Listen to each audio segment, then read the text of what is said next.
Hey friend, today I want to show you how to add controls to a Mapbox map in a Vite project. These controls let anyone zoom in, zoom out, or move around the map much more easily. We're going to make changes in the code of basic Mapbox map. Let's get started. Firstly, we'll import the default Mapbox styles by adding this line at the top of our code. This is super important because it loads all the basic CSS that makes the map look right and ensures the controls and other UI elements appear properly. Okay, now inside the use effect where we created the map, we're going to add a control to it.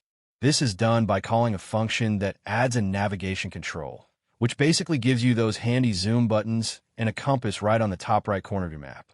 Next, we're going to add a full screen button to our map. This control lets you toggle the map to fill your entire screen and then switch back.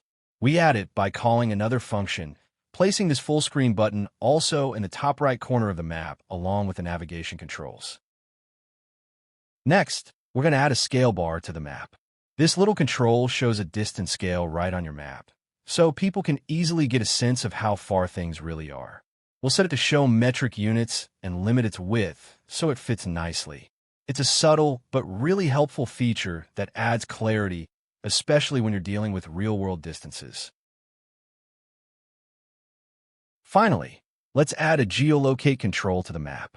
This shows a little button that, when clicked, tells the browser to find your current location and center the map there. It's super handy if you want to quickly jump to where you are in the world.